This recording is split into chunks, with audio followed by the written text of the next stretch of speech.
just did.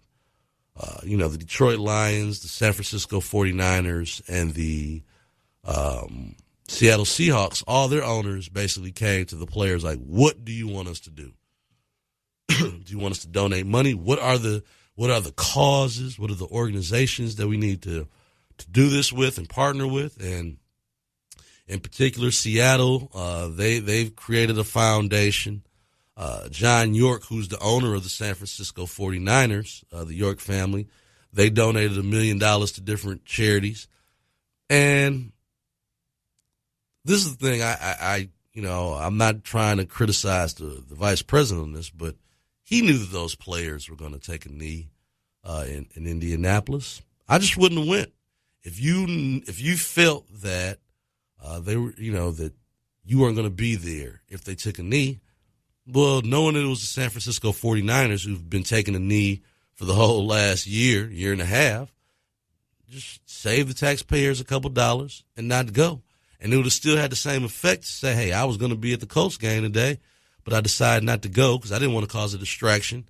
But these players are going to have to, I didn't want to be somewhere where the players are going to disrespect the flag. Now, I have an issue. I got to wonder how Mike Pence feels about that, because knowing him and his bio and knowing his history, Martin Luther King was one of his heroes, or at least he said he was, if you read his bios.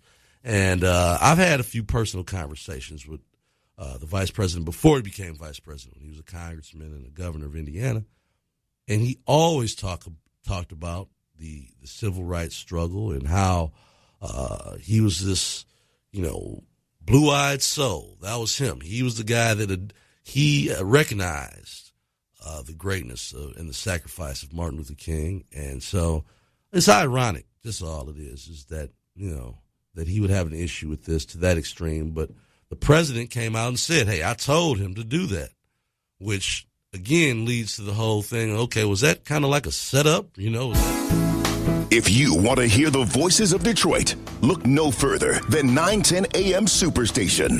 Well, do you think if women knew how to care for their hair in a better way and could appreciate their own hair, that maybe they wouldn't rely so much on wigs and weaves? Most people get a wig or a weave to kind of camouflage. A lot of women wearing weaves because they want to just change up. What we're saying is that whether you're wearing your natural hair, whether you're wearing relaxed hair, whether you're wearing any type of hair extension, weave, the healthiness of your own hair is most important. So are there public tax dollars that are going to be used to develop this land, or is this a private development? There will be some application for public dollars. Brownfield redevelopment is part of it. They will also ask for TIF funding from the City Council. 910 AM Superstation, the voice of Detroit. If the conversation is hot and the lines are jammed, give us a try at 313-778-7600 or 313-778-7601. That's 313-778-7600 or 313-778-7601. 910 Superstation is off the chisel. 910 AM Superstation is the voice of Detroit, and we want to hear what you have to say by any means necessary. There's always something new to talk about, and 910 AM Superstation wants to have you covered from every angle. So we're adding some familiar voices and strong opinions to the best talk radio station in town. I'm Republican, from Detroit, and I'm black. Yeah, that's right. Different perspective, different view. Don't miss the Wayne Bradley Show on Superstation 910 AM. From 7 to 9 a.m., we'll have the editor for the Detroit News, Nolan Finley. This is the most volatile time in the country in my professional career. And, that generates a lot of news, a lot of stuff to talk about. Followed by the one and only David Alexander Bullock from 9 to 11 a.m. The People Show, man, we bring it to you live and in full effect. The always insightful and controversial Steve Niebling from 11 a.m. to noon. And I do want to hear from you what you want to hear from me. Bankalay Thompson from noon to 2 p.m. This is the platform where we delve into the facts and informed opinion. We ask the tough questions. The Cliff Russell Show from 2 to 4 p.m. I don't care how much you know until I know how much you care. Spud from 4 to 6 p.m. Detroit's only African-American talk station, 24/7 Spud is here. Rochelle Riley from 6 to 7 p.m. I want to stress that this adventure is about life in Detroit and Michigan. And Cliff Woodard's from 7 to 9 p.m. So this is it, y'all. We are the only talk radio station for African Americans in this market. 910 AM Superstation, the only African American talk radio station in town. 910 AM Superstation is in a league of its own. We are the only talk radio station in the Metro Detroit area sensitive to the African American community. Make sure you join us on what station? 910 AM the Superstation. 910 AM. 910 AM. On 910 AM Superstation.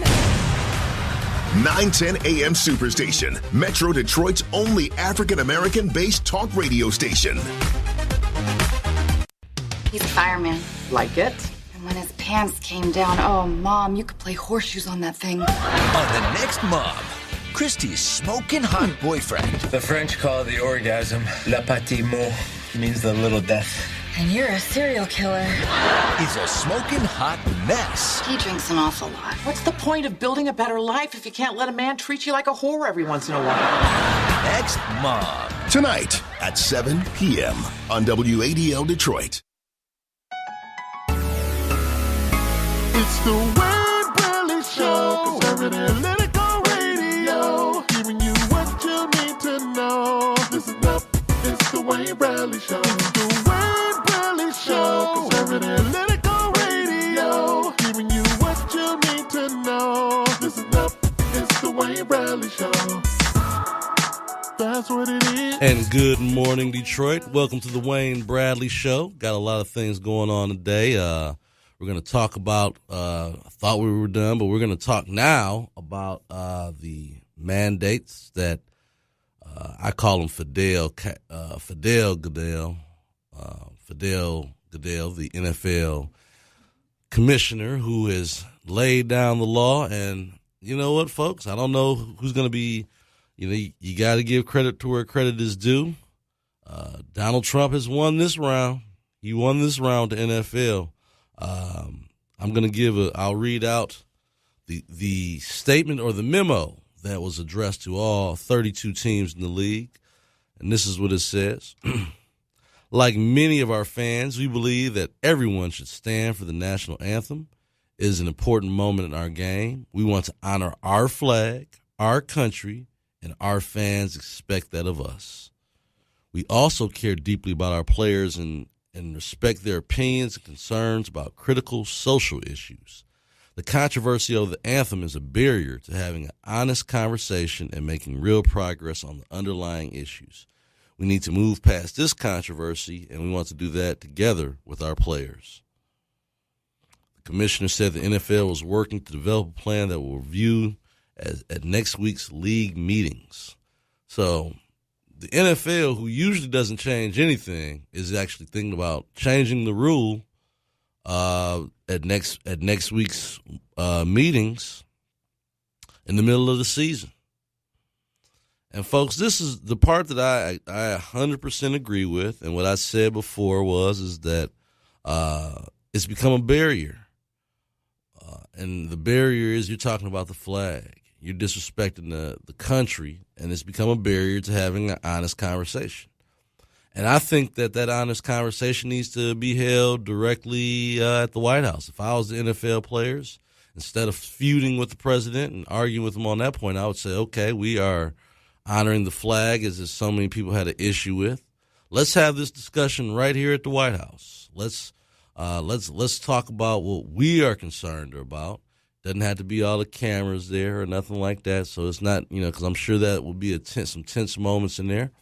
But now would be the time, folks. I think that it's no time better than the present. Now would be the time to go ahead and try to have the discussion that what the real issues were and try to get some progress out of that, because quite frankly, there is going to be no progress from standing up against, taking a knee at the anthem, because apparently too many people are uncomfortable with that, and it makes them feel like you're disrespecting the flag or our veterans, and that just to me, that wasn't getting the discussion moving anymore. People were actually able to drown out or ignore the real concerns of the community, of these NFL players.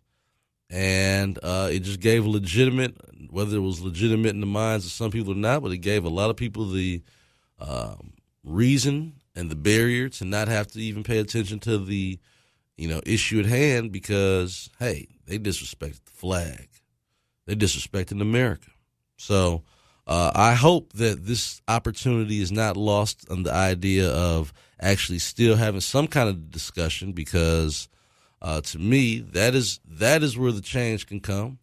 I noticed that Colin Kaepernick last night of the BET Awards, which I saw some clips of, Eminem had a freestyle battle that pretty much addressed Donald Trump, and I'd be interested this morning to see if Donald Trump is going to jump on Twitter and have something to say about Eminem and what he said about him. What is he going to call Eminem a has-been rapper, or what's he going to say? It's interesting. Those are the kind of things, and I think that as much as I appreciate Eminem and his lyricism and what he's about, I think that all he's doing is, again, going to make Donald Trump wake up and pay attention to that. And so then it'll be a fight about Twitter with Eminem or with any other celebrity. And that's not, again, I think that almost to a point now, he does it and people don't even, they're so used to him arguing on Twitter and stuff. He's able to do things.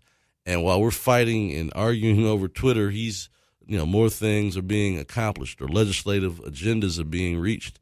And I think that that's smart in a way because the media rather go after simple stories like that. They rather, in my opinion, go after low-hanging fruit, and that's what they do. They go after media stories.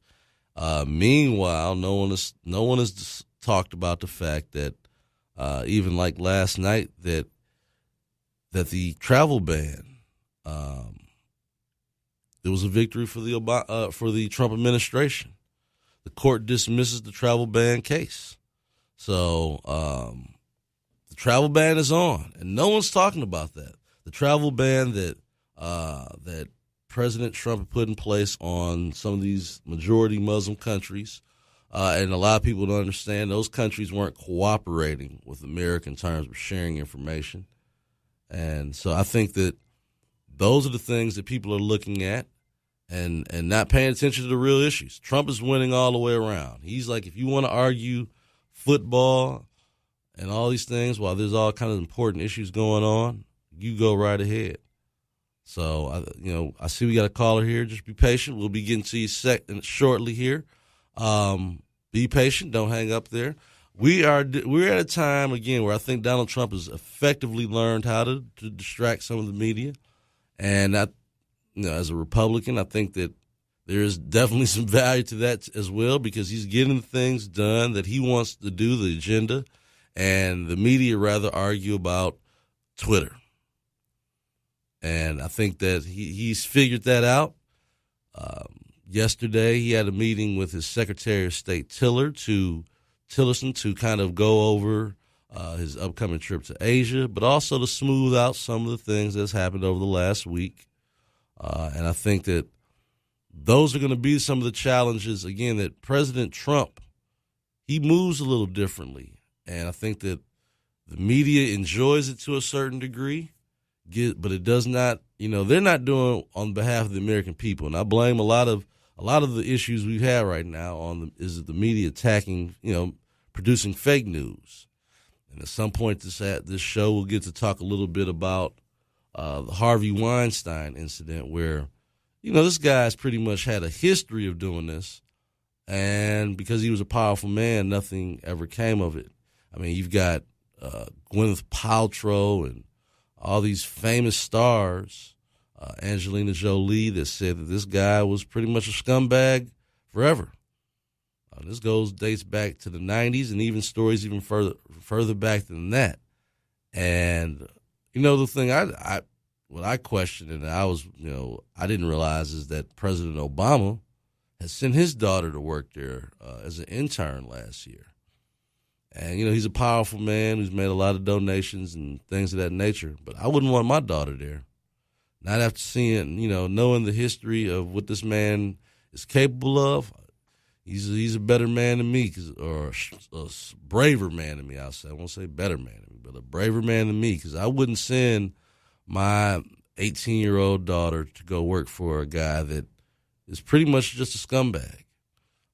He operated from a generation of, whatever you want, you took, is what it sounds like, from that sleazy producer that, asks out, models and, actresses and tries to take advantage of the situation where he uses his power as a music executive, as an entertainment executive. And he even told this one young lady, you don't want to mess up your career. And I think we got the tape of it because it's pretty bad. But to me, those are the things that as in terms of culture and how we deal with things, those stories, and the media's not covering that as much. And you know why? It's because he's a powerful Democrat. He's a powerful liberal that has supported, our president, and a big friend of Hillary Clinton, who finally, and I say finally, 5 days later, decided to step up and say something. Now, this is one of those things where I'm going to say this is why I was never with her. It took her 5 days on something that she knew a lot sooner, because this was talked about. There were jokes made about this Mr. Weinstein and how he carried himself and pushed himself on women and used his power to get what he wanted. The true definition of being a predator, but also a guy that harassed women in the workplace in a way that they were used to it, and no one ever did anything about it. In fact, there's this audio of him discussing things with this, propositioning this one woman, and it sounds pretty bad. It doesn't sound like any laws were broken, but it sounds like he was used to a position of being able to grope a woman, and he said, "This is what I'm used to. I do that." And so, to me, this is and people tried to make it one of these things where now he's getting some help. He said he's listening to the community and he's getting some help, and that'll probably be enough. But could you imagine if this would have been any Republican figure, who this would have been? The media would be covering it from day to day, like how they did Bill O'Reilly, how they did Roger Ailes at Fox News. This was headline news for for a large period of time. And so what I'm looking at is the difference in the way they cover it, the reluctance they have had to really break the news until you couldn't ignore it anymore. So there are ways that you cover liberals, and there are ways that you cover non-liberals. I'll just say, whether it's conservatives, Christian conservatives, anybody that's not a Republican, they cover you a lot differently. And so it's, to me, just the hypocrisy of it all. And, like I said, I guess the thing that really bothers me about how Democrats always, we're here for women, women's rights, equality, yada, yada, yada. And then they got guys like Harvey Weinstein, who's actually funding their whole operation, who's the total exact opposite of that. And he's given a pass. He's just going to go get some counseling for what I would consider predatory behavior. Is that an example of privilege? Is it example, or is it an example of just a powerful man that has the right connections? I mean, he's friends with the president, the former president, friends, and he knows the current president. And President Trump said he wasn't surprised about the allegations, and he said that wasn't, a surprise to him at all, which is unfortunate. I think that this man had quite the reputation amongst Hollywood elites, amongst the actors, amongst other fellow producers. They had settled out multiple cash settlements to people over the last 15 years. So this wasn't anything new. This is just the first time that I guess the media had the appetite and wasn't scared to publish a story. And I think that's been the biggest difference. You know, they've been sitting on it. This story had been reported all the way back to 2005. And nothing ever happened. I want to let my callers know, be patient. We'll be there in a second. We're getting to our calls here. But to me, is the only difference this political affiliation? I want to know what you think. 313-209-9000 is the biggest difference between what how Harvey Weinstein is being treated. If this was any Republican, whether it's a radio host, whether it's a elected leader, formerly elected leader, if you had a history of harassing women like that, I just don't think it would be covered, which to last night, which was unbelievable. And this is what I tell you how things can be distorted. It was watching MSNBC, and Rachel Maddow must have spent more time talking about, she was going through the history of powerful men that have been accused of different things. But she spent more time talking about Bill Cosby than anybody else. Bill Cosby got, she covered his allegations all the way back to almost to the 60s. And so they could lead up to a guy like Harvey Weinstein. So even still, in a situation like that, they use a long, prolonged story about someone else, about Bill Cosby, a black actor who, again, had some of these same allegations. But they use his story as a buffer before they even bring you into Harvey Weinstein. And that, my friends, is where I have a problem. Bill Cosby didn't have anything to do with last night's story or the story of Harvey Weinstein. But I guess what they're trying to do is connect dots and show you how this has been an ongoing problem in Hollywood. Now, the question I ask is, they always say, these are the liberals. These are the people that are, bashing Trump for being a womanizer, bashing Trump for everything they can think of. But one of their head guys is just as sleazy, just as bad as any of these other, and I think that's the hypocrisy that frustrates a lot of conservatives, frustrates a lot of people in general, and even some Democrats, because they realize that the way they go after Republicans, and it's always, at the end of the day, they don't like their legislative policies, but they use personal attacks and personal information to demonize that person. And so then you're in a position of let's talk more about that than we are about, the legislative issue that maybe some of these liberals have a problem with. They rather do the personal politics and attack the messenger. And I think that's unfortunate. It's a double standard that we are used to now in these times, in this era, but it doesn't make it any better. It doesn't make it any better. And those are the things we got to really pay attention to, folks. You got to pay attention to these things. Why is it that when we're talking about Harvey Weinstein, that we still bring up Bill Cosby? And are we doing that to distract? And let's just be honest, has Donald Trump already figured that out?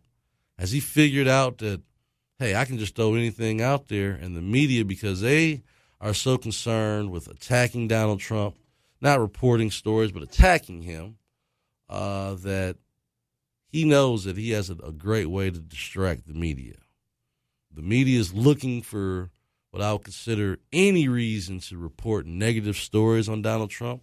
And so Donald Trump does something that I,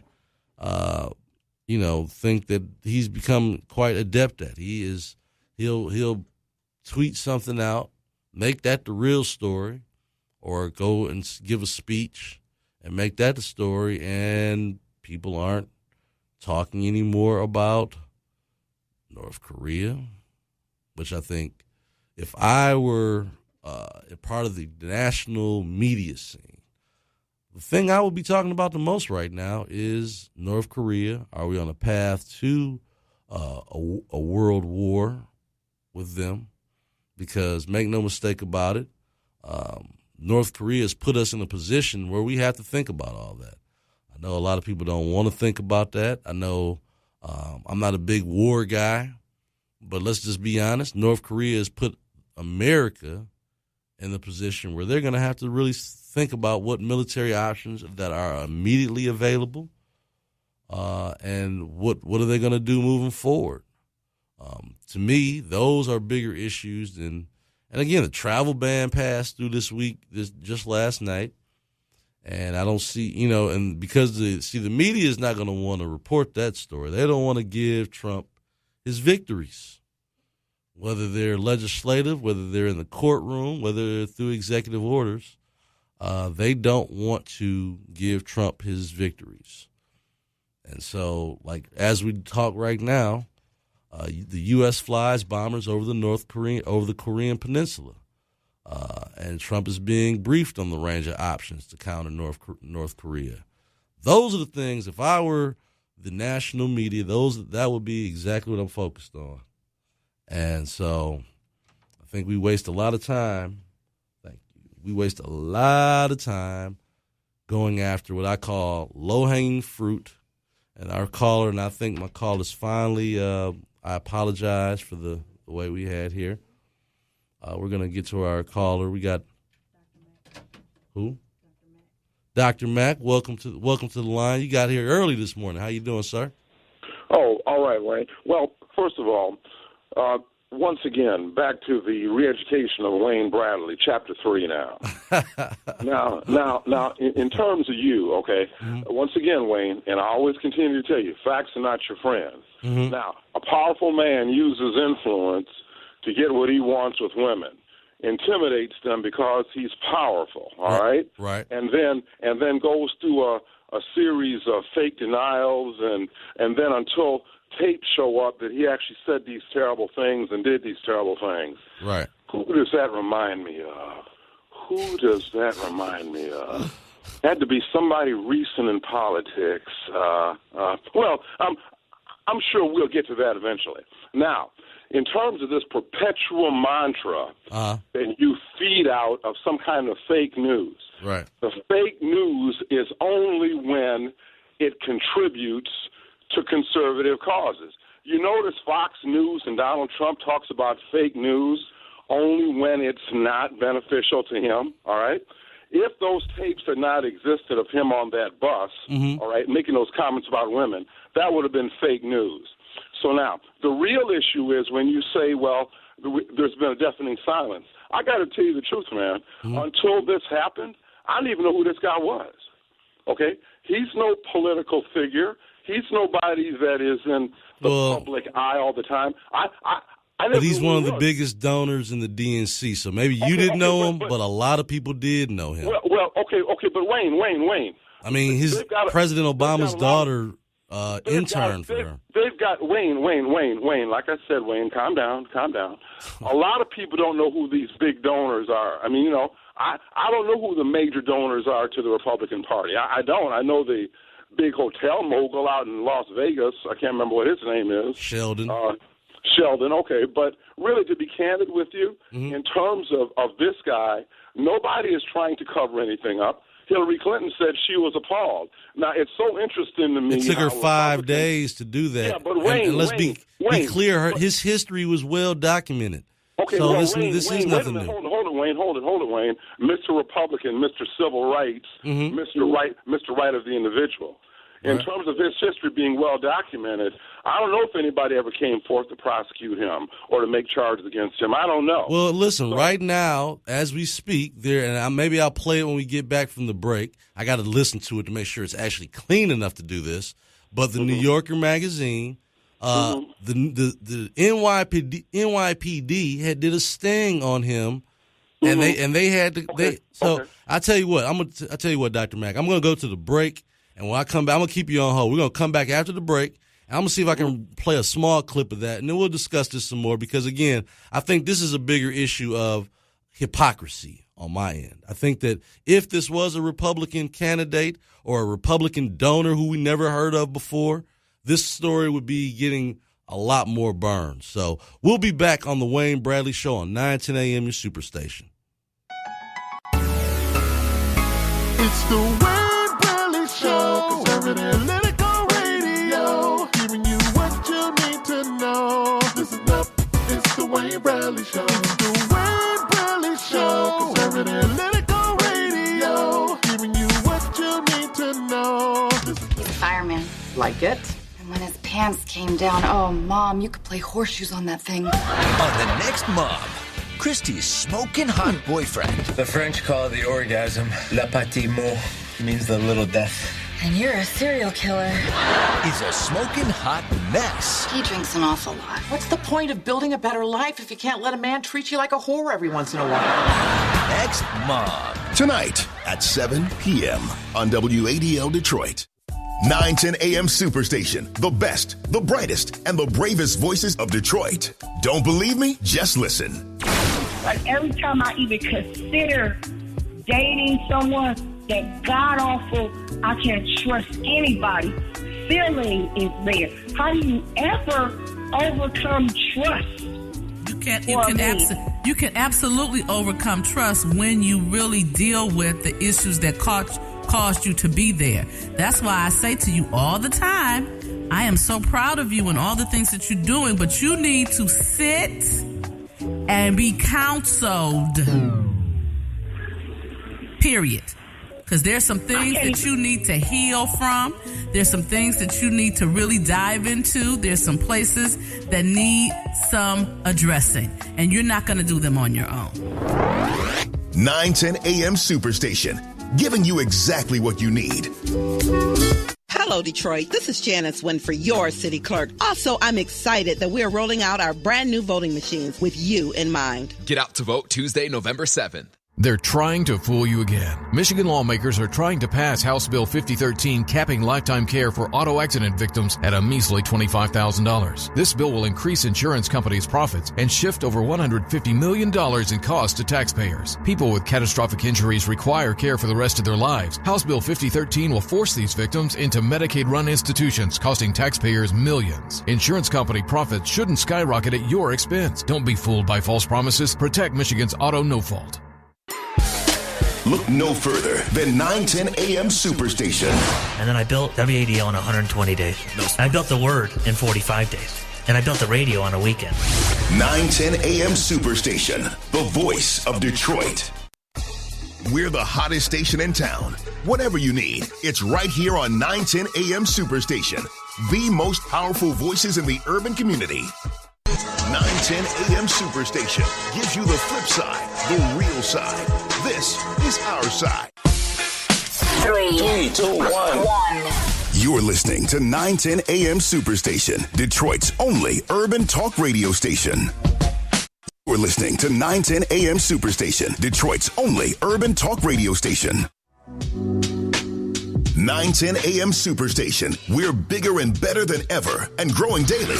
I'm Dr. Taylor. This is my inaugural show. Just a few things about me. I'm happy to be here to be part of the Superstation team. This program, we want to talk about addiction, which is a really broad subject. It covers a whole lot of things. I ask you to call in if you want to talk to me on the air about anything. We have online Sandra.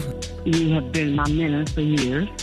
I look up to you. So, and I talk about you all the time to people. I think that what you've done proved to other people that they can do whatever they want to do with their life. And that's helped me get back up to it because I was an alcoholic at one time. And I've been sober for 12 years on September 15th.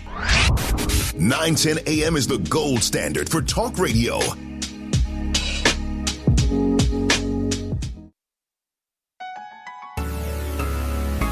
It's the Wayne Bradley Show, conservative political radio, giving you what you need to know. Listen up, it's the Wayne Bradley Show. It's the Wayne Bradley Show, conservative political radio, giving you what you need to know. Listen up,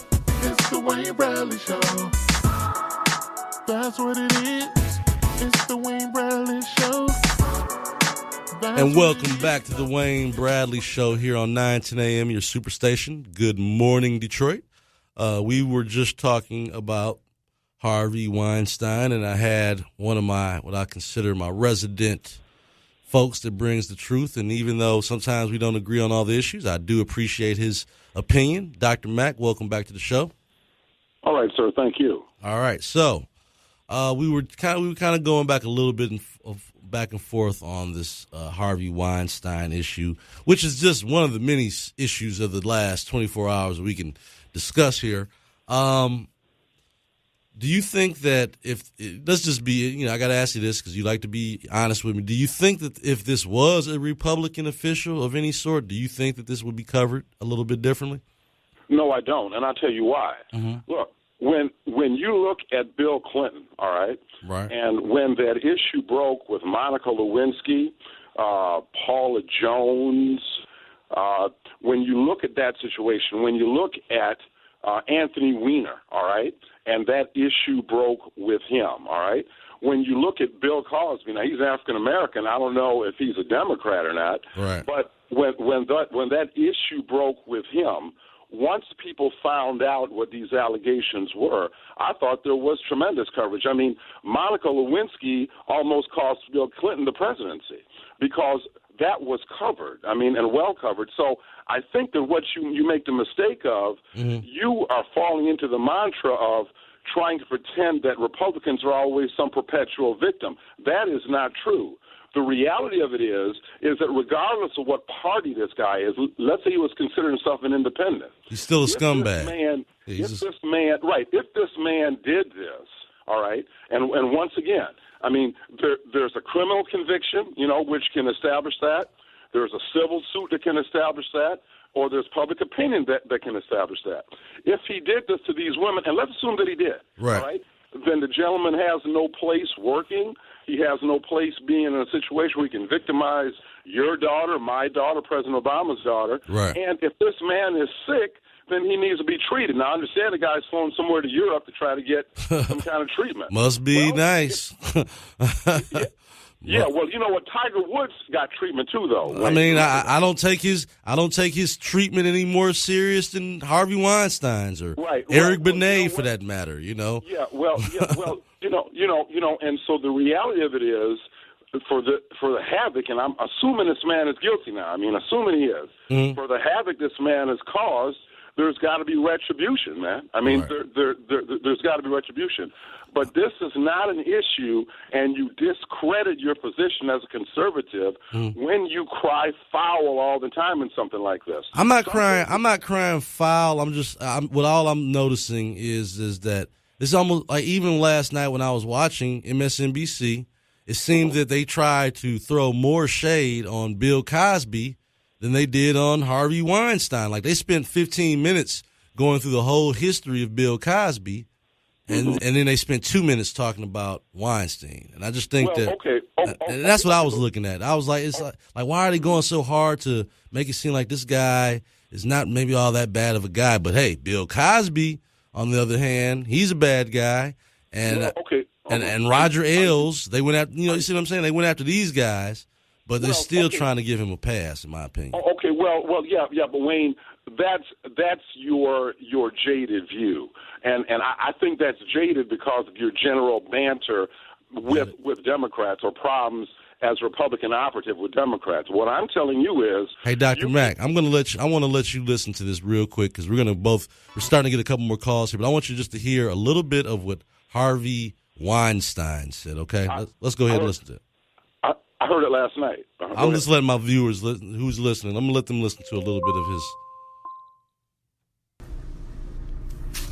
I'm telling you right now. What do we have to do here? Nothing. I'm going to take a shower. You sit there and have a drink. Water. I don't drink. Can I stay on the bar? No. You must come here now. No. Look, please. No, I don't want to. I'm not doing anything with you. Now you're embarrassing me. I'm sorry. I cannot. Come in here. No, yesterday was kind of aggressive for me. I need to know a person to be touched. I won't do a thing. I don't want Everything, please. I swear I won't. Just sit with me. Don't embarrass me in the hotel. I'm here all the time. I sit know, with me. but I I promise. don't want to. Please sit there. Please. 1 minute. No, I can't. Go to the bathroom. Please, I don't want to do something I don't want to. Go to the bathroom. Come here. Listen to me. I want to go downstairs. I'm not going to do anything. You'll never see me again after this. Okay? That's it. If you embarrass me in this hotel, I'm not embarrassing you. It's just that I don't feel comfortable. Honey, don't have a fight with me in the hall. Please, I'm not going to do anything. I swear, my children. Please come in. On everything. I'm a famous guy. I'm feeling very uncomfortable right now. Please come in now. And 1 minute. And if you want to leave, when the guy comes with my jacket, you can go. Yesterday you touched my breast. Oh, please, I'm sorry. Just come on. I'm used to that. Come on. Are you used to that? Yes, come in. No, but I'm not used to that. I won't do it again. Come on. Sit here. Sit here for a minute, please. No, I don't want to. If you do this now, you will embarrass me. No. Fine. Never call me again. Okay? I'm sorry. I promise you I won't do anything. I know, but yesterday was too much. The guy is coming. I will never do another thing to you. 5 minutes. Don't ruin your friendship with me for 5 minutes. I know, but it's kind of like, it's too much for me. I can't. Please, you're making a big scene here. No, please. but I want to leave. Okay, goodbye. Thank you. Well, that is just like some of the slimiest conversation I've heard in a while. And let's put this in perspective. That tape was from the NYPD doing an investigation on this guy. So, Dr. Mack, I'm going to bring you back on for briefly, real quick here, before I go to my next guest. I just want that's some creepy stuff, man. That's okay, Wayne, that's creepy stuff. Wayne, let me ask you a question. That's some creepy stuff. Mm-hmm. So a man that would do things like that, do you think you would have voted for a man like that for president, Wayne? Do I think I would have voted for a man like that for president? To me, the bigger issue is that this. Wait a minute. Before you ask me that, would I have voted for someone like that? Obviously, if you want to compare President Trump to this, I'm just asking you a simple question, Wayne. Would you have voted for a man like that for president? That's yes or no, man. If there's unfounded allegations, that wouldn't get in my way. If it's unfounded allegations? Yes. Okay, you mean because there's been no criminal prosecution? Is that what you mean by unfounded? It was no even record of it. This guy has a record of it for 30-plus years, and that's why I don't understand why you're trying to make the connection. I know I get it why, but it's not the same, Dr. Mack. Wayne, the reality of it is, with Donald Trump, you can make the same defenses, Wayne. Again, that's the beauty of this. We're not talking about Donald Trump. We're talking about Harvey Weinstein right here. We're talking about hypocrisy, Wayne. No. We're talking about Harvey Weinstein right now. And I guess it would be a lot easier to pivot to Donald Trump. But this is not what we're talking about. Wayne, the reason I called you was you said there's some hypocrisy here. The hypocrisy is that people have covered for this man for a long time because he, again, was a liberal elite in Hollywood that had all these connections to all these different people. So, when you have Gwyneth Paltrow, no, I didn't see anybody covering for Donald Trump. Who's covering for Donald Trump? Wayne, Donald Trump has had over 20 women that have said that was after that video came out. Then all of a sudden that happened. So are you discrediting those women now because they got? I can discredit. I'm just saying, how come there was no evidence? This is evidence right here. Wait a minute. When you say it's evidence, there was a tape. Donald Trump is never he wasn't cashing people out. He wasn't doing settlements. That's what Harvey Weinstein was doing.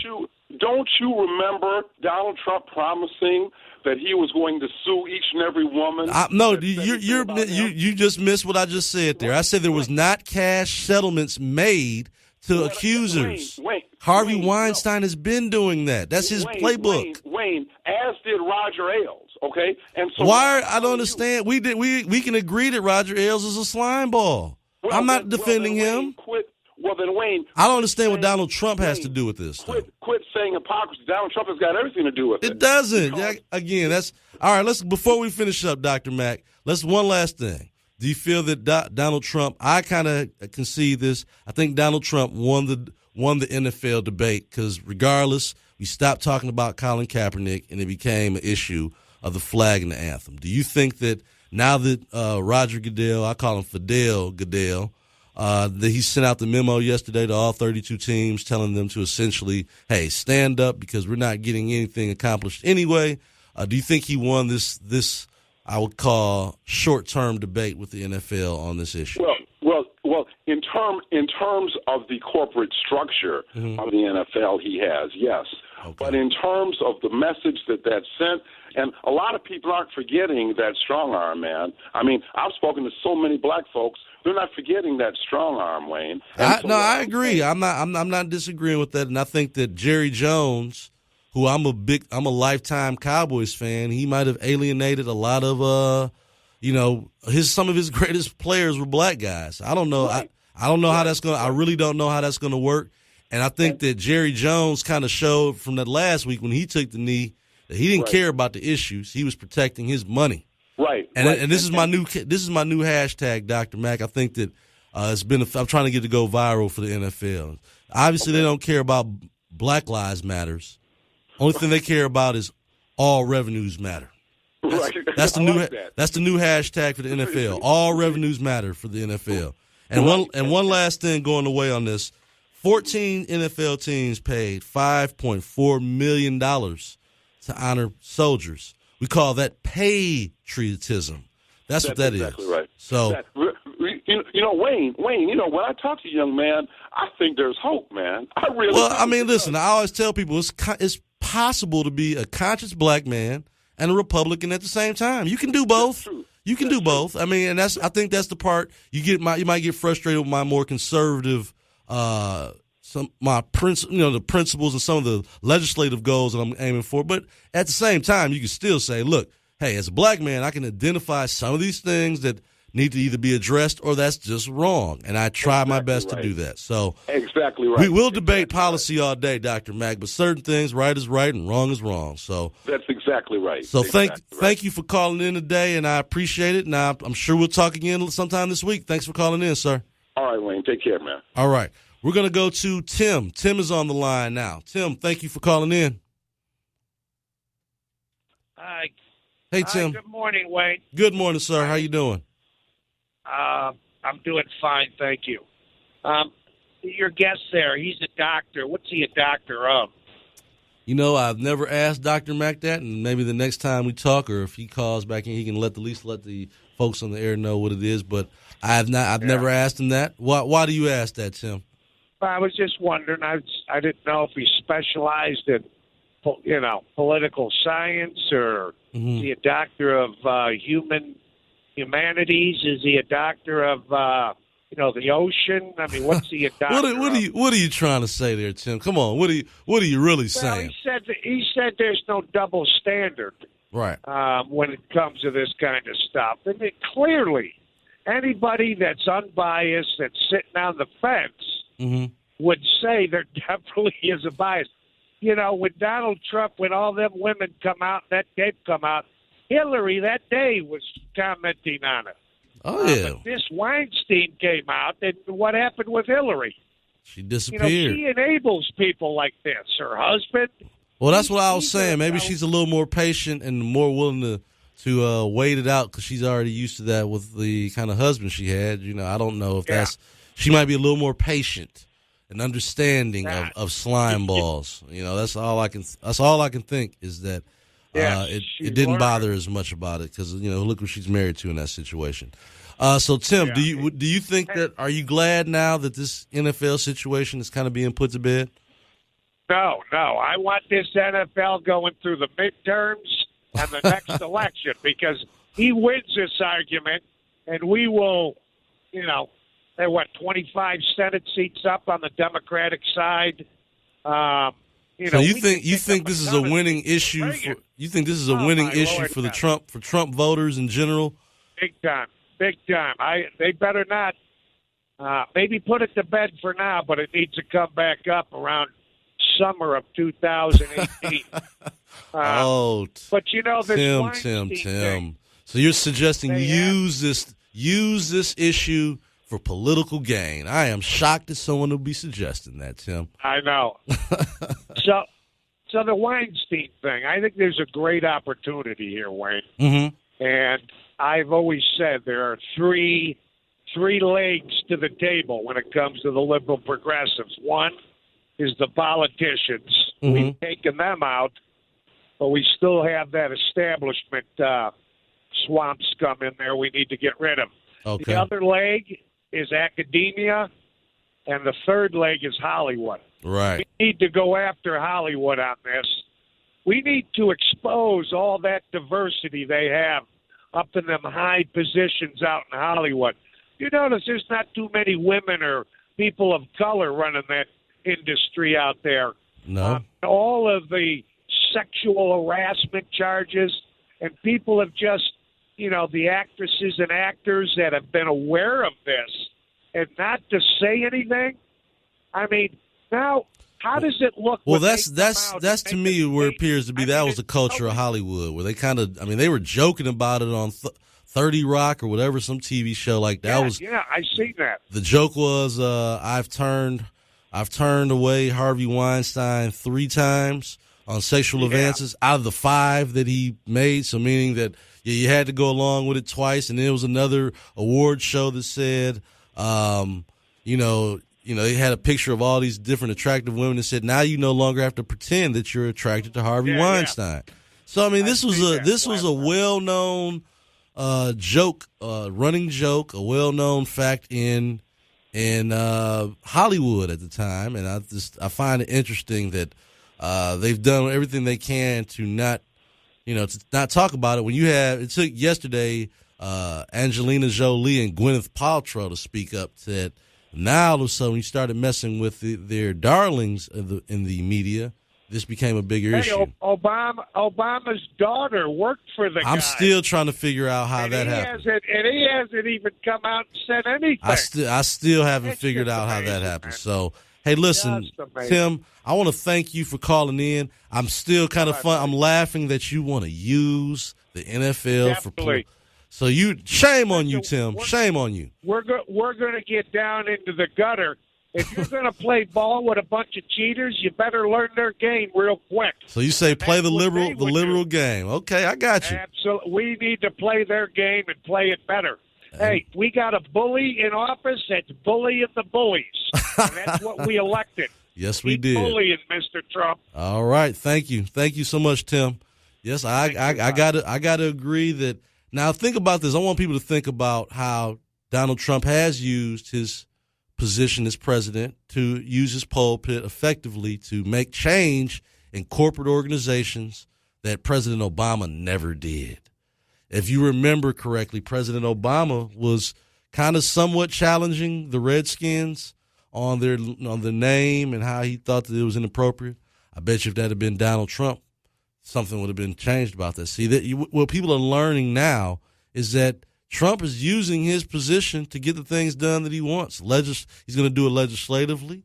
He's going to do it in terms of these executive orders that he's passing, which, again, for those who weren't aware, the travel ban case in the Supreme Court has been dismissed, meaning that his travel ban that he had put together that all these folks had lost their minds over for months ago was legit. So, again, we're arguing NFL travel bans are getting passed, and no one even notices the difference. So, Donald Trump is playing the media like a fiddle. We're going to go to Al, my brother Al. Al, thank you for calling in. Now, before I start this conversation, Wayne, now I told you I don't care for Democrats or Republicans. Weinstein, he's the what you call it. Mm-hmm. My thing is, what you got in the White House is what we call a barracuda. Okay. Now, I'm going to tell you something. Now, I know you know about Tasha Coach. You know what he basically said about Obama. Obama's soft.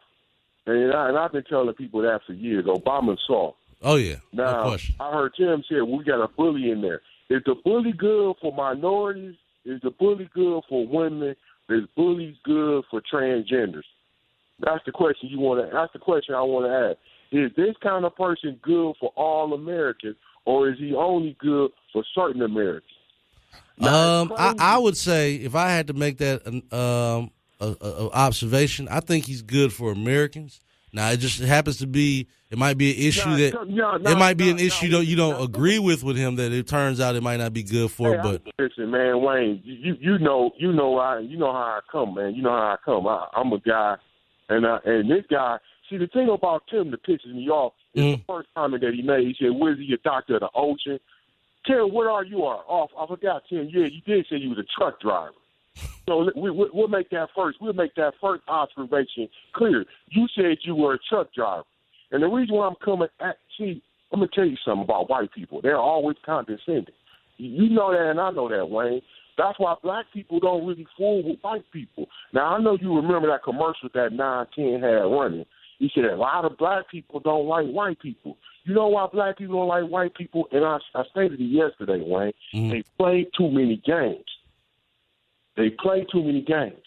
Okay. See, a guy like Tim, you know what we do with a guy like Tim? Well, you know you from the same area I'm from. You from 7 Mile. You know what you know the reason why a lot of white people don't deal with a lot of black people? Because a black person will tell a white person in a heartbeat, you a fool, and get in his face and see if he'll do something to you. See, I don't want to take it there, but I got to take it there because that's the same thing that Donald Trump is doing. Like what you call it, just like Tim just said, that we got a big bully in there. Now, you know and I know Donald Trump is the same creature. He the same guy running around with the Hollywood director. He taking pictures with the guy. So, you know, birds of a feather flock together. We know all these people are the same. The problem with why black people can't get up is because we don't have enough finances. Dr. Carl Anderson said it years ago. You know what I'm talking about, Wayne. Listen, I'm going to be honest with you. Go ahead. I stay to the state of my game. I don't fool with cats who don't like me. And I don't like people who like to play those games and think they on my team and really ain't on my team. Right. And that's where black people got to come together. See, people don't like, you know why people don't like people like Malcolm X or people like Elijah Muhammad or even, what's the gentleman that they kicked out the country? I can't even think of the guy's right name. They deported him. I can't even think of his name. They celebrated his birthday. He was looking to get a pardon from a guy like he was looking to get a pardon. Man, what's his name? Man, it's escaping me right now. Okay. They was looking for Obama to give him a pardon. Garvey, Marcus Garvey. You know the reason why white people don't like people like Marcus Garvey, Elijah Muhammad, people like he wouldn't give Marcus Garvey a posthumous he wouldn't give a posthumous pardon. A posthumous pardon. Yep, white America or anybody else don't like those guys is because they're strong African Americans and they don't play that game. And they're pushing for independence. Marcus Garvey in particular was pushing for financial independence. It's about independence for me, man. It's not me trying to get along to get along with nobody. Right. Because at the end of the day, a guy like you laugh with Tim. Tim don't care nothing about you, man. Tim always gonna think he's more superior than you. I'm just gonna keep it real with you, man. And the reason why I got to keep it real with you, man, because you think taking pictures with a guy like Pence, a guy like Donald Trump. Now, you know what Pence did to them people down in Indiana when they had that AIDS epidemic. He defunded that sucker, man. Now, what kind of compassion is that, man? Well, he'll run around and tell you he a man of God, he love God. Remember, God came to the ones who was downtrodden and the ones who was destitute. He didn't come to the Pharisees and the Sadducees. He came to the woman at the well, the Samaritan. He said, if you want living water, I give you living water. See, when you guys want to run around and talk about the Bible, I can go with you. Right. The reason why I can go with you because I know that word. Right. And I know what the real word really is. And what I'm going to tell you, Wayne, is, that guy Weinstein is a total jerk. But you know and I know all of them guys run together, regardless of Democrats or Republicans. And you remember what I told you yesterday. Both of the political parties don't care about nobody. That's why I go back to people like Malcolm X. That's the reason why I go back to people like Elijah Muhammad. That's why I go back to people like Marcus Garvey. They look at. And I know people say, man, why is he always bringing up? It ain't about race. It's about power. See, even with Dr. King at the end, everybody always say, oh, we love Dr. King. But you know and I know, when he started talking about Vietnam and talking about economics and talking about that check, that insufficient fund check that America has gave after the American people, and all of a sudden he wasn't a dollar no more. Right. No, it's going to come down to economic power in here, man. And that guy like Jerry Jones, he showed you he more about that money. All revenues matter. See, the thing that's it. That's all the NFL cares about. I'll get off in a minute. I'm about to get off in a minute, Wayne. Because we're about to go to break. About the flag, but if I pay money, I should have my day in court. And I keep telling people, look at the 6th Amendment and look at the 1st Amendment. And then when you start to go to the 15th and the 15th and the 14th, then you start to understand where Colin Kaepernick. And see, people forget the narrative, the whole story of Colin Kaepernick. He got a campground coming around called Know Your Rights. Right. I think Tim won't talk about Know Your Rights. See, I'm getting at Tim. I'm getting at anybody who talking that dumb, stupid stuff when the man told you he's putting out cancer and teaching kids to know your rights. So, Tim, if you hear me in the radio land, my brother, I want you to look at the 1st Amendment, I want you to look at the last line, and I want you to look at the 6th Amendment, meaning that person's supposed to have a due process, supposed to have a day in court, supposed to look at the person who has accused them, and if they don't have a lawyer, you're supposed to apply them with one. So I'm tired of people like Tim thinking he's smart. And by the way, truck driver Tim, don't next time try to call somebody out. Keep on riding that truck, baby. All right. Have a good one, Wayne. All right, Al. Goodness, brother. Thank you so much for calling in this morning. You know, sometimes my callers end up beefing with each other here, and I encourage free speech and free thought, but sometimes you guys are just too rough on each other, man. We got to love. I want to be a uniter. You know, that's what I'm trying to do, be a uniter. I don't want to be a divider. I want to be a uniter. I want to bring people together. Goodness, you guys are arguing. So we're about to go to the break, and we'll be back after the break with the Wayne Bradley Show. Thank you for listening here on 910 AM, your Superstation. The Wayne Bradley Show, conservative political radio, giving you what you need to know. Listen up, it's the Wayne Bradley Show. The Wayne Bradley Show. 910 AM Superstation. We're bigger and better than ever and growing daily. I'm Dr. Taylor. This is my inaugural show. Just a few things about me. I'm happy to be here to be part of the Superstation team. This program, we want to talk about addiction, which is a really broad subject. It covers a whole lot of things. I ask you to call in if you want to talk to me on the air about anything. We have online Sandra. You have been my mentor for years. I look up to you, and I talk about you all the time to people. I think that what you've done proved to other people that they can do whatever they want to do with their life. And that's helped me get back up to it, because I was an alcoholic at one time, and I've been sober for 12 years on September 15th.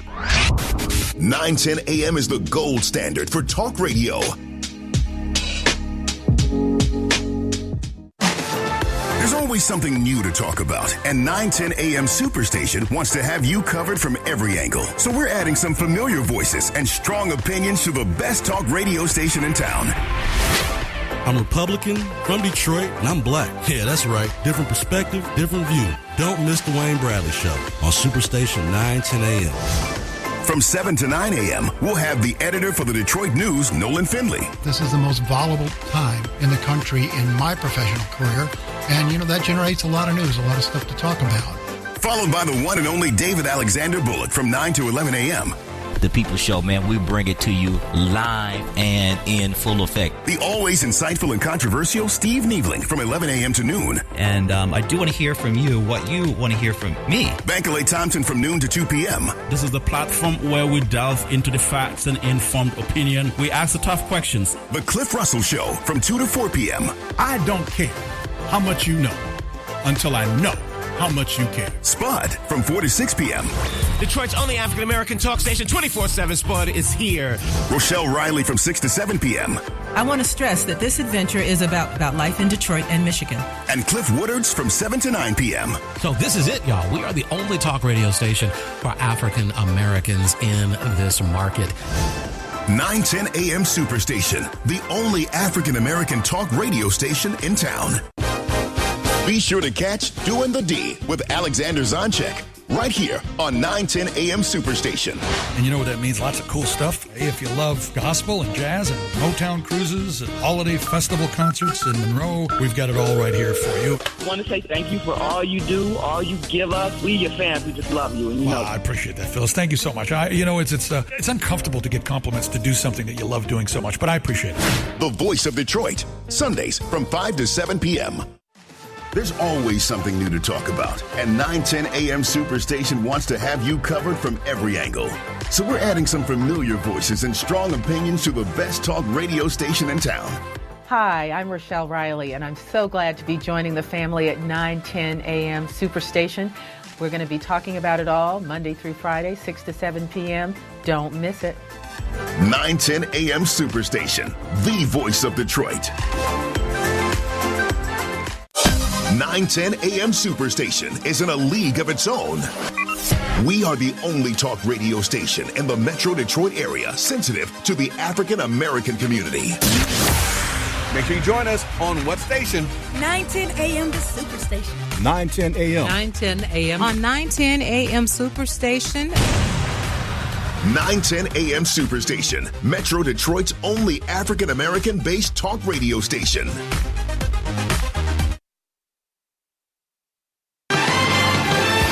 Hello, Detroit. You've won my heart. Your Renaissance and waterfronts give you a flair of your own. Irresistible you. Hug and kissable you. You're alive with so much feeling, and I will always be there for you. I will say a little prayer for you, and I will always care for you. Hello, Detroit. And welcome back to the Wayne Bradley Show here on 910 AM, your superstation. Good morning, Detroit. We are talking, we've been having different folks calling in here, some of my callers discussing, we talked about Harvey Weinstein. We talked about Donald Trump and this ban. And it's interesting listening to people try to bring in Donald Trump into the Harvey Weinstein conversation, which I guess that's all liberals could do at this point because they got to find a way to take the heat off of Harvey Weinstein, and I can understand that. I've got Marcia who's been waiting on the line here. I apologize, Marcia. Welcome to the show. Well, thank you, dear, for taking my call. My pleasure.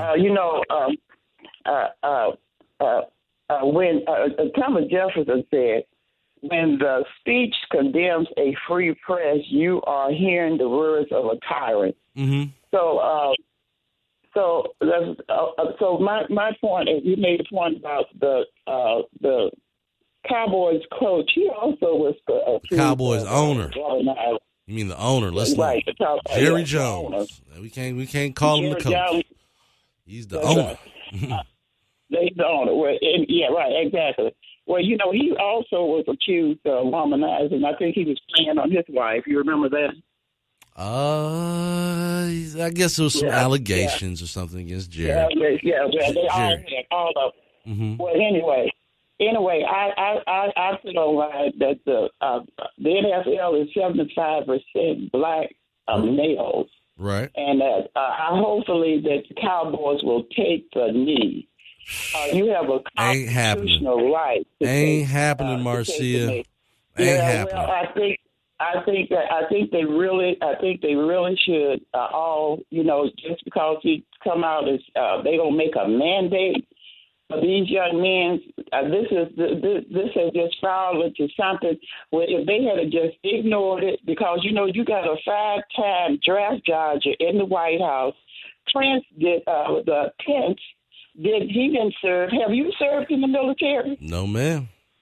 Oh, okay, there you go. All you Republicans who thank people for serving, you all have not served in the military. What is that? Wait. You can't honor the military without serving in it? Is that what you're saying? Well, you have to serve. in my book, and when I see the suffering, my brother who's a Vietnam veteran, my uncle who's a Vietnam veteran with a Purple Heart, when my dad served in World War II, and when he died a few months ago, they folded that flag up and they got on their knee and handed it to the family. When you all have not, in most instances, you Republicans have not served in the military. This is the reason why you can sit up here and clap your hands for World War III. I'm not clapping. Wait a minute. Whoa, Marcia, you're just making these blanketed statements here. I am not clapping and getting ready for World War III. I think that there could be some ways that we could still diplomatically handle this, but let's also be fair and honest about it. We've had weak leadership dealing with North Korea for a very long time, and now we're reaping the issues of having weak leadership, and that can go all the way back to Bill Clinton. We have not dealt with North Korea with a heavy enough hand, where it's been 25 or more years of this going on. And now we have to deal with the consequences of that. You said so. You said so. We have. He is contained. Well, he for the history, he has been contained. He has been contained, but he's working on technology now. He's contained. Well, do you believe that? Do you believe that he's working towards? Marcia, do you believe that? I don't want to incinerate human beings, but you need to ask the question. Do you believe that he's working towards technology that would lend itself to getting towards America? He's a PhD. He got a PhD. The man in the White House don't have. He got a PhD. So should we allow him to continue to? So should we allow them to build these kind of nuclear weapons? Are we okay? It's not our business. It's not our business. Nuclear weapons. He has one. We got 400,000. Do we walk around? Do we walk around? Using those weapons like that, one. He has not invaded any country. He has not dropped the bomb. We have killed over 1.5 million people in the military. So, Marcia, what you're telling me is you want to let him do the damage first, and then he's contained, and we got 400,000 nuclear warheads. Well, it is no comparison to what that little nuke he might have. But you want to sit around here and incinerate 30 million people, and then you say you listen. I don't think that. I think you believe in God. Yeah, I sure do believe in God. You have never been on the battlefield of war. You have never been on the battlefield. You don't know what war is like. War is hell, man. What are you talking about? All right. You got 48,000 soldiers out here with no health care.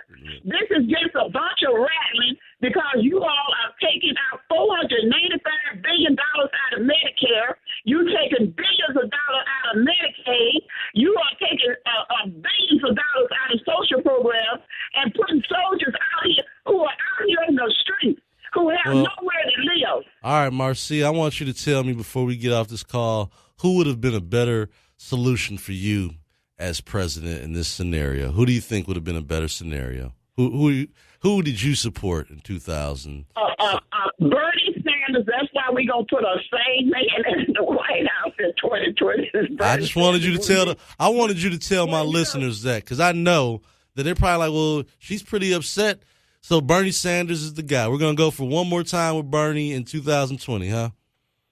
Yes, we are. Yes, we are. Because you know what? We need to start taking care of Americans' problem. We need an infrastructure.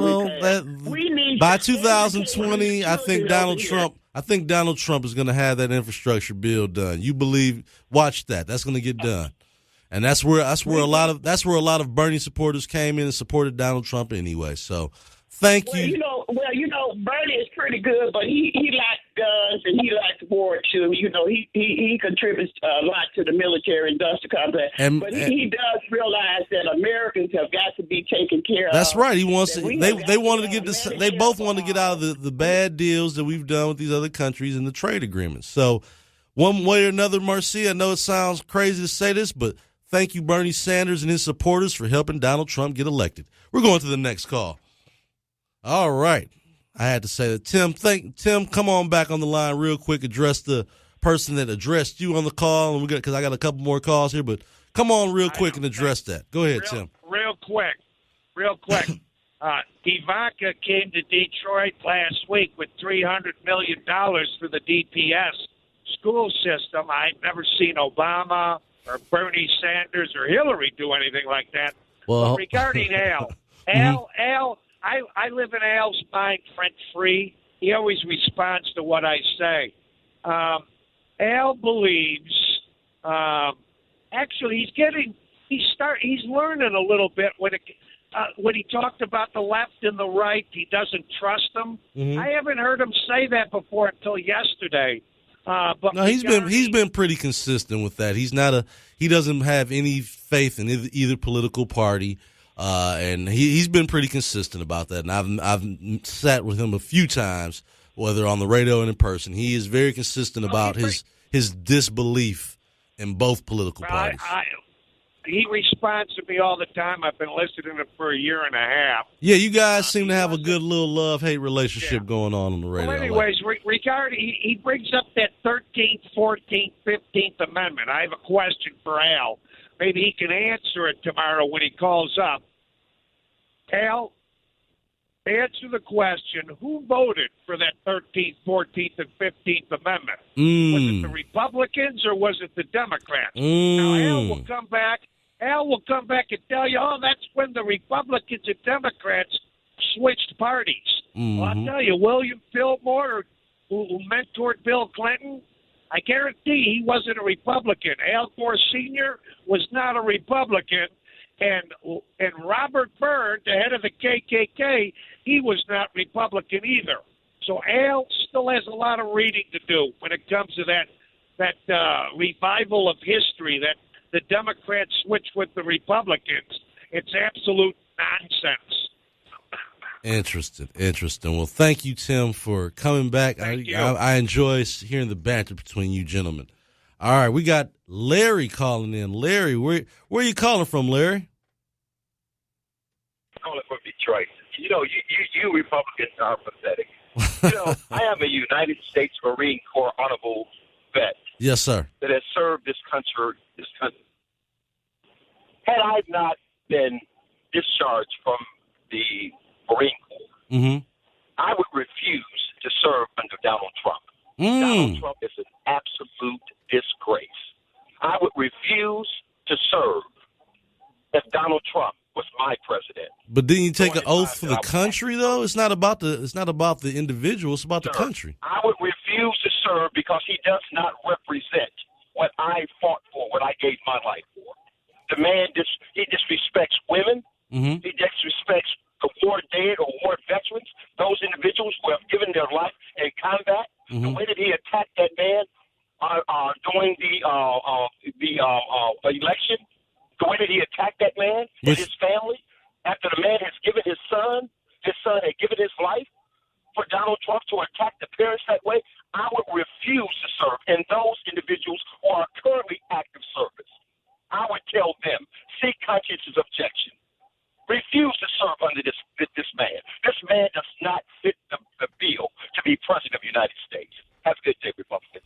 Thank you, Larry, for calling in with that insight there. I appreciate it. All right. We got Al. Al's back on. Come on, Al, real quick, man. Drop your knowledge and let him. Now, you know something, Wayne. Hey, Wayne, now you know he didn't touch that Sixth Amendment, don't you? You know you went to the 14th, 15th. Now, you know what I know when your boy Barry Goldwater started putting the dog whistles out. See, one thing about it, man, I told you I don't trust Democrats or Republicans. I had your back on that. I made a point of saying you're pretty consistent. Think about it. You said it. Tim think I'm a Democrat. I'm not. Listen, I'm going to be honest with you. The structure of this country has never been beneficial for people of color. Plain and simple, man.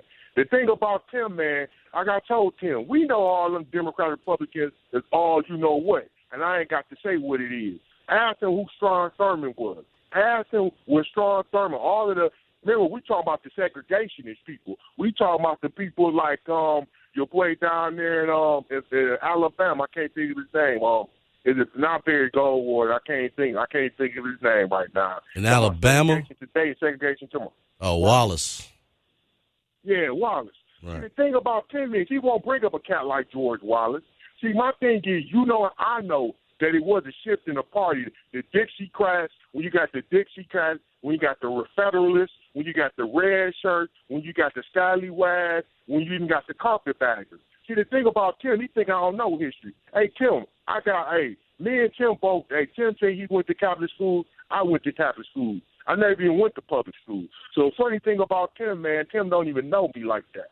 Well, you know, and you probably know what high school I went to. I went to St. Martin de Porres and also went to St. Gerard. See, the funny thing about this guy, Tim, man, he always said I live in his head.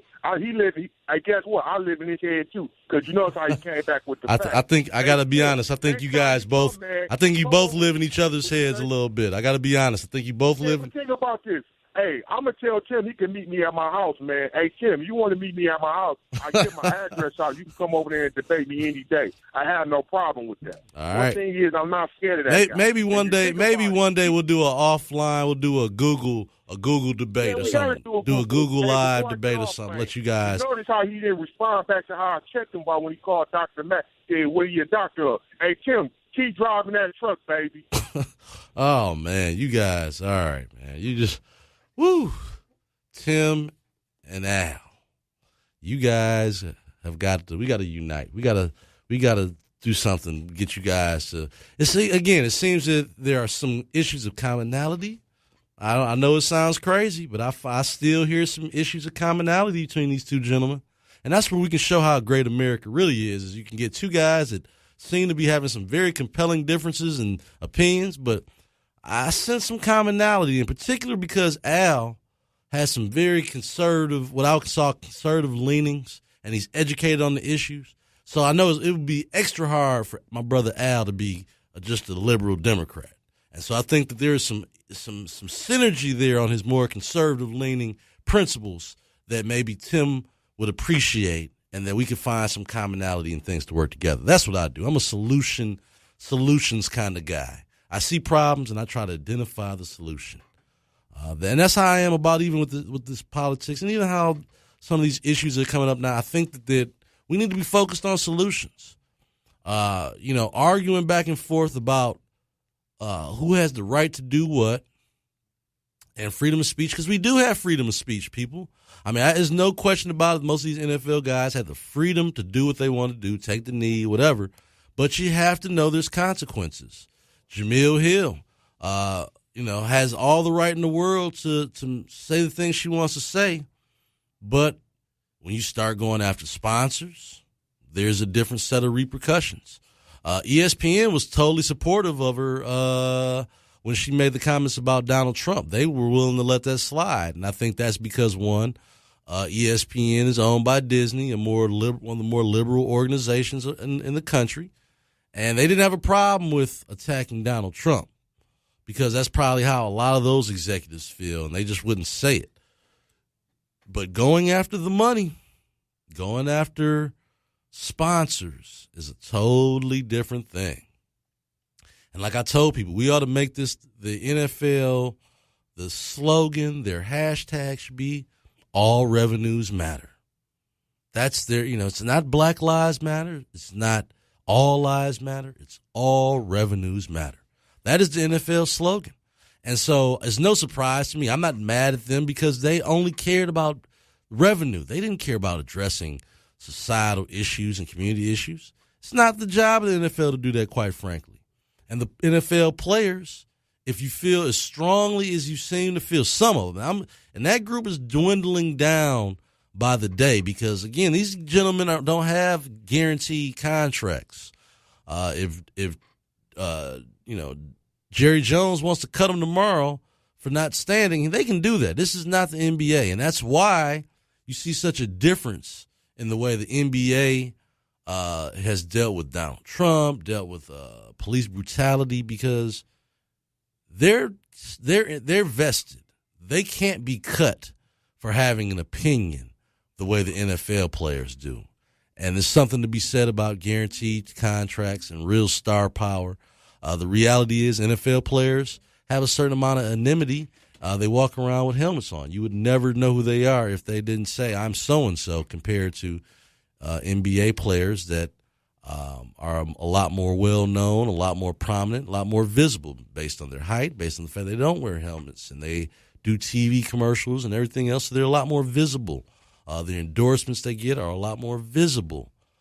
So that is something you're seeing now. I'm going to bring Rick on the line. I got a couple more minutes here. Rick, thank you for calling in today. I appreciate it. Thanks for listening to the Wayne Bradley Show. I was getting my coffee together. I was hearing the conversation, and I heard you mention being solution-focused, and I, too, am that way. But I also think that there's a necessity to adequately define a problem. There you go. Looking at the solution options. I agree. And whenever things get going on the basis of opinion, emotion, things along that line, it's very difficult to satisfy the definition of the problem. And if you don't put in some kind of control, some kind of remedy to that, right, it seems to really never get addressed. And so it is a good thing, I believe, to try to approach problems in a way to solve them, but also having a method for defining these things. And when it gets down to reliability, and I listened to the debate between the two guys, they both have some solid opinions, right, but really, you can't put your finger on the real issue other than you could just say, oh, well, this one doesn't like that one.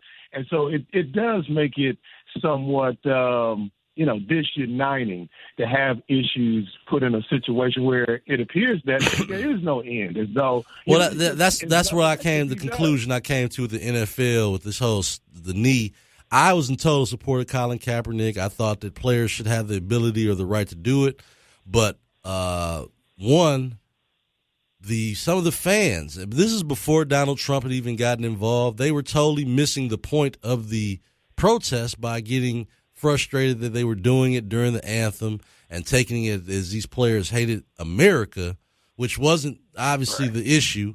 And I, at this point, after having what I would consider genuine conversations with guys who I wouldn't consider hardcore conservatives or Tea Party members, like these are just normal, what I would consider country club Republicans, and they just could not get around the idea of disrespecting veterans and the flag. And I said, well, even if I'm telling them this till I'm blue in the face that it has nothing to do with the veterans or the flag, they couldn't wrap their mind around that, or they chose not to, which is probably a discussion we could have for a totally different day. But they weren't. It was not cutting through, and I think that you have to reevaluate your strategy and your techniques when it's not cutting through. I mean, it's just like when any other organization or any other nonprofit, any group, when they're trying to get a message out and it's not being received well or it's not being effective, then you have to change your methods and your modes a little bit and make some changes. You would think so, and I agree with that. And that seems to be one of the biggest issues, and it always has plagued organizations, particularly successful organizations, that idea of change. Got to change sometimes. You really do, and that can be a problem because when something has worked and been something that has been successful, it is difficult to think about what you might have to do to make it better, to expand it. And if there's anything that needs expanding in America today, it's our advocacy process. We need to open that up and expand that a bit and sort of grow with the times, I think. A lot of the stuff we do just seems to be so antiquated in terms of the approach. And, we just won't take, it's an amazing thing. But anyway, I just wanted to bring that up. Thanks a lot. Well, thanks for calling in, Rick. I appreciate it. Thank you for all my callers that have called in today, that have called in and gave some opinions on these different issues here in politics and in football. I can't wait till we can just talk about football without and bring in politics. Get back to the good old days of just either liking or hating your teams and talking sports. One other thing before I get off the air. You guys, you U of Mers, I warned you, you better be careful. The mystique of Jim Harbaugh is wearing off. And I predict either this year that the Indianapolis Colts are going to go after Jim Harbaugh. So you guys better treat Jim right, because if he feels any way disrespected, guess what he's doing? He's going to the Indianapolis Colts where he can reunite with his quarterback. So I want to thank everyone again. You can listen to this show Within the hour, I've got it back up on SoundCloud, and it now goes to iTunes as well. So you can listen to this show wherever you're at home, at work, on the road. Thank you. Make sure you go to the website, conservativebro.com, to get all the downloads. And thanks again for listening to the Wayne Bradley Show on 910 a.m., your superstation. You guys have a great day. It's the Wayne Bradley Show, conservative political radio, giving you what you need to know. Listen up, it's the Wayne Bradley Show. It's the Wayne Bradley Show, conservative political radio, giving you what you need to know. Listen up, it's the Wayne Bradley Show. 910 AM Superstation is in a league of its own. We are the only talk radio station in the Metro Detroit area sensitive to the African American community. Make sure you join us on what station? 910 AM, the Superstation. 910 AM. 910 AM.